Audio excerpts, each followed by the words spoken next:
মোৰ মালিকনী বাইদেউ 30 বছৰীয়া আছিল। দেখিবলৈ বহুত ধুনীয়া, একদম গাভৰু ছোৱালীৰ দৰে আছিল। কিন্তু তাই বিধৱা আছিল। এদিন অফিচৰ পৰা ঘৰলৈ আহি থাকোঁতে তেখেতৰ স্বামীৰ এটা এক্সিডেণ্টত মৃত্যু হৈছিল। তাইৰ স্বামী এজন বহুত ডাঙৰ বিজনেছমেন আছিল। তেতিয়াৰে পৰা ঘৰত অকলে থাকে বাইদেৱে। গাভৰুতে বিধৱা হোৱাৰ বাবে মালিকনী বাইদেউৰ ইচ্ছা আকাংক্ষা সকলো আধৰুৱা হৈ থাকি গ'ল। তেওঁ মোক মাজে মাজে এক আচৰিত চাৱনিৰে চাইছিল। তেওঁৰ চাৱনিত মই স্পষ্টকৈ কাম ভাৱ ফুটি উঠা দেখিছিলোঁ। এদিন ৰাতি তেওঁ এটা গোলপীয়া ৰঙৰ নাইট গাউন পিন্ধি মোৰ ৰুমলৈ আহিছিল। মই মেডামক সেই ৰূপত দেখি একেথৰে চাই আছিলোঁ। তেওঁ তেতিয়া ক'লে যে পৰাগ, মোৰ স্বামীৰ ইতিমধ্যে মৃত্যু হৈছে। মই এতিয়া এইখন ঘৰত বহুত নিসংগ অনুভৱ কৰোঁ। এতিয়া তুমিয়ে মোৰ নিসংগতাৰ লগতে মোৰ আধৰুৱা ইচ্ছাবোৰ পূৰণ কৰিব লাগিব। এই বুলি কৈ তেওঁ মোৰ আগতেই তেওঁ পিন্ধি থকা সকলোবোৰ খুলি, মোৰ নাম পৰাগ, মোৰ বয়স 27 বছৰ। মই এটা খুব দুখীয়া পৰিয়ালৰ ল'ৰা আছিলোঁ। সেইবাবে কাম বিচাৰি গুৱাহাটী চহৰলৈ আহিছিলোঁ। মোৰ বিয়া চহৰলৈ অহাৰ কেইমাহমান আগতেই হৈ গৈছিল। গাঁৱত মাহঁতৰ লগতে মোৰ পত্নীক থৈ মই অকলেই কামৰ সন্ধানত ইয়ালৈ আহিছিলোঁ। এতিয়া গুৱাহাটীত মই এটা কোম্পানীত কাম কৰিছিলোঁ। মই দেখিবলৈ যদিও বহুত স্বাস্থ্যৱান আছিলোঁ, কিন্তু মোৰ পঢ়া শুনা একেবাৰে কম আছিল। সেইবাবে কোম্পানীত মই এটা সৰু পোষ্টত চাকৰি কৰিব লগা হৈছিল।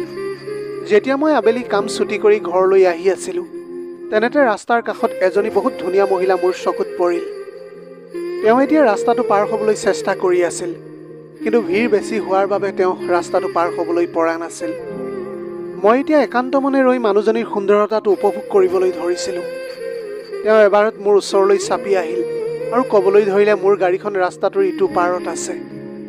মোক এতিয়া তুমি ৰাস্তাটো পাৰ হোৱাত সহায় কৰিবলৈ পাৰিবানে? সেইদিনা ৰাস্তাটোত বহুত ভিৰ আছিল। ইমান ধুনীয়া এজনী দেখিবলৈ ধুনীয়া মানুহে মোৰ দৰে এটা সাধাৰণ ল'ৰাক সহায় বিচৰা দেখি মই আচৰিত হৈ পৰিছিলোঁ। মই পাৰিম বুলি কৈ তেওঁৰ কাষত ৰলোগৈ। তেওঁ যেতিয়াই মোৰ হাতখনত ধৰিছিল, মোৰ বুকুখন দুৰু দুৰুকৈ কঁপিবলৈ ধৰিলে।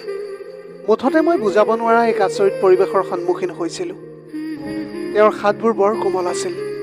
মই নিজকে কণ্ট্ৰল কৰি তেওঁক সুকলমে ৰাস্তাটো পাৰ কৰাই দিলোঁ। তেওঁ এতিয়া নিজৰ গাড়ীখনত বহি লৈ মোলৈ ঘূৰি চাইছিল। মই তেতিয়া তেওঁলৈকে চাই আছিলোঁ। মোক সুধিলে যে তোমাৰ নামটো কি? মই মোৰ নামটো ক'লোঁ। তেওঁ আকৌ সুধিলে, তুমি কি কৰা? মই ক'লোঁ, মই ইয়াতে এটা কোম্পানীত কাম কৰোঁ। যেতিয়া মই কোম্পানীটোৰ নাম ক'লোঁ, তেতিয়া কোম্পানীটোৰ নাম শুনি তেওঁ লাহেকৈ এটা হাঁহি মাৰি ক'লে। তেতিয়া তেওঁ লগে লগে ক'লে যে এইটো দেখোন আমাৰেই কোম্পানী। মই এইটো কোম্পানীৰ অনাৰ হয়। এই কথাটো শুনি মই নিজেই আচৰিত হৈ পৰিছিলোঁ। যাক মই এজনী সাধাৰণ মহিলা বুলি ভাবিছিলোঁ, তেওঁ আচলতে মই কাম কৰা কোম্পানীটোৰ মালিকনী। তেওঁ তেতিয়া মই কিমান দৰমহা পাওঁ সেই কথাটো সুধিছিল। মই তেতিয়া ক'লোঁ যে মই 10,000 টকা পাওঁ। এতিয়া মোৰ কথাটো শুনি তেখেতে কিবা এটা চিন্তা কৰিবলৈ ধৰিলে আৰু অলপ পিছতে ক'লে যে যদি মই তোমাক মাহেকত 30,000 টকা দিওঁ আৰু লগতে যদি খোৱা বোৱাও ফ্ৰী কৰোঁ, তেনেহ'লে তুমি মোৰ ঘৰত কাম কৰিবা নেকি? মই এতিয়া এই প্ৰস্তাৱটো শুনি আচৰিত হৈ পৰিছিলোঁ। মই এতিয়া নকওঁকৈ ক'লোঁ যে মোৰ দৰে এজন সাধাৰণ ল'ৰাই আপোনাৰ ঘৰত কাম কৰিব পৰাৰ ক্ষমতা আছে জানো? মোৰ কথাটো শুনি তেওঁ ক'লে, মোৰ স্বামীৰ মৃত্যুৰ পিছত ইমান ডাঙৰ ঘৰটো চোৱা চিতা কৰা মোৰ বাবে বহুত দিগদাৰ হৈ আছে। এতিয়ালৈকে মই বহুত কাম কৰা মানুহ সলনি কৰিছোঁ, এজনো বিশ্বাসী মানুহ পোৱা নাই। মোক এজন বিশ্বাসী মানুহৰ খুবেই প্ৰয়োজন। যদি তুমি পাৰা মোৰ লগতেই বলা। মই বেছি আৰু একো নাভাবিলোঁ। মোৰ এটা আচলতে সাধাৰণ চাকৰিহে আছিল, যিটোত মই বহুত কষ্ট কৰিবলগীয়া হৈছিল। দৰমহাও বহুত কম আৰু এতিয়াও 3 গুণ দৰমহা বেছি, লগতে থকা খোৱাও এটা ফ্ৰী চাকৰি পাইছোঁ। এতিয়া মই এইটো সুবিধা এৰিবলৈ বিচৰা নাছিলোঁ। মই কাম কৰিম বুলি ক'লোঁ তেখেতক। ঘৰ পাই পূজা মেডামে মোক থকা ৰুমটো দেখুৱাই দিলে। মেডামৰ ঘৰখন বহুত ডাঙৰ আছিল। ভিতৰখনত দামী দামী ফাৰ্নিচাৰে ভৰি আছিল। ধুনীয়া ডেক'ৰেশ্যন আৰু বিদেশী ফুলদানি ফটো আদিৰে ইমান ধুনীয়াকৈ সজাই পৰাই থোৱা আছিল। ইমান ডাঙৰ এটা বাংলাত মেডাম কেনেকৈ অকলে আছিল? মই ভাবি আচৰিত হৈছিলোঁ। মেডামে মোক ঘৰটোৰ প্ৰতিটো কোঠাৰ লগত চিনাকি কৰাই দিছিল, কাৰণ মই গাঁৱত ডাঙৰ দীঘল হোৱা ল'ৰা আছিলোঁ। মেডামৰ ঘৰৰ ইমান দামী বস্তুবোৰৰ ব্যৱহাৰ মই ভালদৰে কৰিব জনা নাছিলোঁ। সেইবাবে মোক ধুনীয়াকৈ শিকাই বুজাই লৈছিল। মই এইটো কাম কৰি বহুত সুখী আছিলোঁ। এতিয়া চবতকৈ ভাল লগা কথাটো আছিল, পূজা মেডামে মোক চাকৰৰ দৰে ব্যৱহাৰ কৰা নাছিল। তেওঁ এতিয়া মোক ঘৰৰ সদস্যৰ দৰে ব্যৱহাৰ কৰিছিল। যাৰ বাবে মোৰ তেওঁৰ প্ৰতি বেছি শ্ৰদ্ধা আৰু সন্মান জাগিছিল। এতিয়া মই ঘৰলৈ আগতকৈ বেছি টকা পঠিয়াবলৈ পাৰিছিলোঁ। মোৰ পত্নীও বহুত সুখী হৈ পৰিছিল। কেতিয়াবা কেতিয়াবা কামৰ মাজতে মেডামে মোৰ লগত কথাও পাতিছিল আৰু মোক লগত লৈ বাহিৰলৈ ফুৰিবলৈও গৈছিল। মেডামে মোক ভাল কাপোৰ পিন্ধি নিজকে সদায় ফিট ৰাখিবলৈ চেষ্টা কৰিছিল। মই লক্ষ্য কৰিছিলোঁ মেডামৰ ঘৰত এটা সৰু জিমখানা আছিল। মেডামক স্বাস্থ্যৰ প্ৰতি সদায় সচেতন দেখিছিলোঁ। ময়ো ৰাতিপুৱা সোনকালে উঠি খোজ কঢ়া দৌৰা আদি সৰু সৰু কামবিলাক কৰিছিলোঁ। এদিন মই ব্যায়াম কৰি আছিলোঁ। সেইটো সময়ত পূজা মেডামে মোক বিনা চাৰ্টত দেখিছিল। মোক দেখি মেডামে ক'লে, "অ পৰাগ, সেইবাবে তোমাৰ বডিটো ইমান ফিট ন?" মই অলপ লাজ পাইছিলোঁ। মই তেতিয়া লৰালৰিকৈ চাৰ্টটো পিন্ধি ল'লোঁ। মই তেতিয়া তেওঁক ক'লোঁ যে সৰুৰে পৰা মোৰ বডিটো মেইনটেইন ৰখাটো মোৰ চখ আছিল। জিম যাবলৈ পইচাৰ অভাৱ, গতিকে মই জিম কৰা নাছিলোঁ। তেতিয়া মেডামে ক'লে যে তোমাৰ যিবিলাক চখ আছে, এতিয়া মোৰ জিমতে তুমি সকলোবিলাক কৰি ল'বলৈ পাৰিবা। মই তোমাক শিকাই দিম কাইলৈৰ পৰা ভালদৰে ৱৰ্কআউট কৰিবলৈ। এতিয়া মোৰ দৰে এটা সাধাৰণ ল'ৰাক ইমান মৰম দিয়া দেখি মেডামৰ ওপৰত মোৰ সন্দেহ হৈছিল। এদিন মোৰ বাথৰুমৰ টেপটোত পানী অহা নাছিল। মই তেতিয়া ক'লোঁ যে মেডাম, মোৰ টেপটোত পানী অহা নাই। তেতিয়া মেডামে ক'লে যে তুমি মোৰ বাথৰুমতে গাটো ধুই ল'বলৈ পাৰিবা। এই বুলি কোৱাৰ পিছত মেডাম তাৰ পৰা আঁতৰি গুচি গৈছিল। তেওঁৰ বাথৰুমটো এতিয়া মোৰ বাবে কোনো 5 ষ্টাৰ হোটেলতকৈ কম নাছিল। ইমান ধুনীয়া ধুনীয়া টাইলছ, দামী দামী চেম্পু, চাবোনৰ গোন্ধ, শ্বাৱাৰ ডিজাইন এইবোৰ চাই গা ধুই থাকোঁতে মই দুৱাৰখন লক কৰিবলৈ পাহৰি থাকিলোঁ। তেনেকুৱাতে হঠাৎ মেডাম দুৱাৰখন খুলি সোমাই আহিছিল। তেতিয়া মই মেডামক দেখি ভয় খাই গৈছিলোঁ। মই এতিয়া লৰালৰিকৈ টাৱেলখন পিন্ধি ল'লোঁ। মেডামৰ চেহেৰাটো ৰঙা চিঙা পৰি গৈছিল। আৰে মই পাহৰি গৈছিলোঁ তুমি যে ইয়াত গা ধুই আছা বুলি। তেওঁ তেতিয়া কথাষাৰ কৈ বহুত লাজ অনুভৱ কৰিছিল। আৰু ইফালে ময়ো যে লাজ পাইছোঁ সেইটো কথাও তেওঁ বুজিবলৈ পাৰিছিল। এতিয়া এই বুলি কৈ মেডাম তাৰ পৰা গুচি গৈছিল। কিন্তু মই লক্ষ্য কৰিছিলোঁ যে মেডামে ঘূৰি যাওঁতে মোলৈ এটা মিচিকে হাঁহি মাৰি গৈছিল। সেইদিনাই ৰাতি মই মোৰ ৰুমত শুবলৈ বিচনাখন ঠিক কৰি আছিলোঁ। তেনেতে মোৰ ৰুমৰ দুৱাৰত খটখট শব্দ হ'ল। মই দুৱাৰখন খুলি চাই দেখোঁ পূজা মেডাম দুৱাৰ মুখত থিয় হৈ আছিল। মই তেতিয়া লক্ষ্য কৰিছিলোঁ যে তেওঁৰ হাতত এটা ধুনীয়া পাৰফিউমৰ বটল আছিল। মই এতিয়া প্ৰশ্নবোধক চাউনিৰে তেওঁলৈ চাইছিলোঁ। তেওঁ তেতিয়া মিচিকিয়া এটা হাঁহি মাৰি ক'লে যে আজি ৰাতি তুমি এইটো পাৰফিউম লগাই মোৰ ৰুমলৈ আহিবা। ৰাতি খোৱা বোৱা হোৱাৰ পিছত মই মেডামৰ ৰুমলৈ গ'লোঁ। ৰুমটো একদম আন্ধাৰ কৰি ৰাখিছিল তেওঁ। মই এতিয়া ৰুমটোলৈ সোমাই গৈছিলোঁ। মই সোমাই যোৱাৰ লগে লগে মেডাম মোৰ কাষলৈ আহিল। আন্ধাৰ হোৱাৰ বাবে মই তেওঁক দেখা পোৱা নাছিলোঁ। তেওঁ মোৰ হাতখনত ধৰি এতিয়া বিচনাখনত বহুৱাই দিলে আৰু লাহে লাহে তেওঁ মোৰ শৰীৰত হাত বোলাবলৈ ধৰিছিল। মেডামৰ ধুনীয়া লাৱনি দেখাৰ মই আগৰে পৰাই দিৱানা আছিলোঁ। মেডামৰ দেহাটোৰ প্ৰতি মই আগতেই আকৰ্ষিত হৈ পৰিছিলোঁ। তেওঁৰ পৰাই সঁহাৰি পাই মোৰো ধৈৰ্য হেৰাই গৈছিল। এতিয়া মই আৰু নিজকে কণ্ট্ৰল কৰি ৰাখিব নোৱাৰিলোঁ। মেডামৰ লগত সেই সকলোবোৰ হৈ গৈছিল, যিটো কেৱল মোৰ পত্নীৰহে অধিকাৰ আছিল। এতিয়া এনেকৈ সকলো সীমা অতিক্ৰম কৰি আমি কাম বাসনাত মচগুল হৈ পৰিছিলোঁ। যেতিয়া ৰাতিপুৱা মই সাৰ পাওঁ, বিচনাখনত মেডাম নাছিল। মোৰ তেতিয়া মূৰটো অলপ গধুৰ গধুৰ লাগি আছিল, যেন মই শুয়েই থাকিম। মই উঠি চিধাই বাথৰুমলৈ যাওঁ।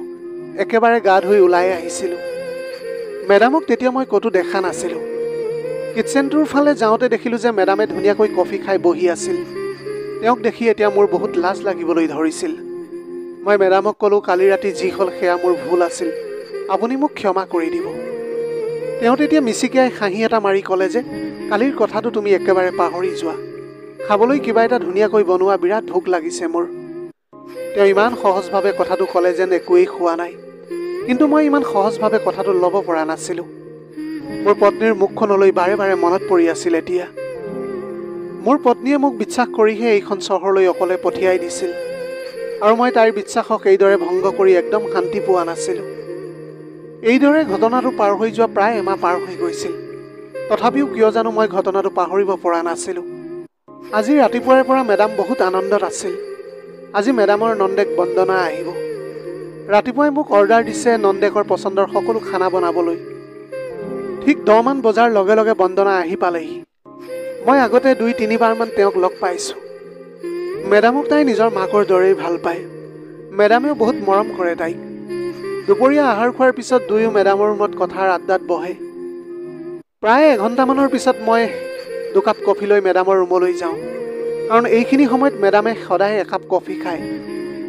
কিন্তু দুৱাৰমুখ পাই মোৰ ভৰি একেবাৰে থমকি ৰৈছিল তেওঁলোকৰ কথাবিলাক শুনি। সেইটো সময়ত মেডামক বন্দনা বাইদেৱে এটা প্ৰেগনেঞ্চি কিট দেখুৱাই কৈছিল, চোৱা বৌ, আজি তোমাৰ কাৰণেই মই মা হ'বলৈ ওলাইছোঁ। তুমি যদি সেইদিনা ৰাতি পৰাগৰ লগত মোক শাৰীৰিক সম্বন্ধ নকৰালাহেঁতেন তেতিয়াহ'লে মই কেতিয়াও মা হ'ব নোৱাৰিলোহেঁতেন। এতিয়া তেওঁলোকৰ কথাবিলাক শুনি মোৰ হাতৰ পৰা ট্ৰেখন খহি পৰিল আৰু কাপকেইটা ভাগি ঠান ঠান হৈ পৰিছিল। দুয়োজনীয়ে এতিয়া উৎসৱ খাই গৈছিল। মেডামে এতিয়া উঠি আহি মোৰ ওচৰ পায়হি।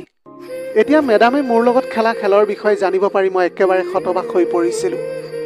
মেডামে মোক সান্তনা দি কয়, পৰাগ, তুমি মোক এটা বহুত ডাঙৰ উপকাৰ কৰিলা। সত্যটো জানিলাই যেতিয়া তোমাৰ পৰা আৰু একোৱেই নুলুকুৱাওঁ। মোৰ স্বামীৰ মৃত্যু হৈছে সেয়া তুমি গম পাইছাই। স্বামীৰ পিছতে মোৰ আপোন বুলিবলৈ একমাত্ৰ মোৰ ননদ বন্দনাই আছিল। কিন্তু তাইৰো বিয়া হোৱা আজি 7 বছৰ হৈ গৈছিল। তাইৰ কোনো সন্তান হোৱা নাছিল। তাইক শহুৰৰ ঘৰত অত্যাচাৰ কৰা দেখি মোৰ একেবাৰে সহ্য হোৱা নাছিল। ডাক্তৰৰ সকলো ৰিপৰ্ট তাইৰ ঠিকেই আছিল। আমাৰ সেইবাবে সন্দেহ হৈছিল তাইৰ স্বামীৰ ওপৰত। কিন্তু তাইৰ আভিজাত্য স্বামীৰ ঘৰৰ মানুহে তাক একো ক'বলৈ নিদিয়ে। ডাক্তৰৰ ওচৰলৈ নি তাইৰ টেষ্ট কৰাটোতো দূৰৰে কথা। মই বহুত চিন্তাত পৰিছিলোঁ। তাইৰ সংসাৰখন চকুৰ আগতে ভাঙি চুৰমাৰ হৈ যোৱাটো মই একেবাৰে বিচৰা নাছিলোঁ। সেয়েহে মই এজন বিশ্বাসী মানুহ বিচাৰি আছিলোঁ। এদিন ভাগ্যক্ৰমে পৰাগ তোমাক মই লগ পাই যাওঁ। তোমাক টকাৰ লোভ দেখুৱাই ইয়ালৈ আনি মই প্লেন কৰাৰ দৰেই তোমাক ব্যৱহাৰ কৰিছিলোঁ। আৰু চোৱা, আজি তোমাৰ বাবেই বন্দনাৰ সংসাৰত সুখৰ বন্যা নামি আহিছে। চোৱা, এতিয়া তাই আজি মাতৃ হ'বলৈ ওলাইছে। মেডামে আৰু বহুত কিবা কিবি কৈ আছিল।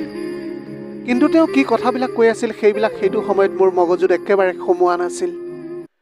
মোৰ নিজৰ ওপৰতে এতিয়া ঘৃণা উপজিছিল।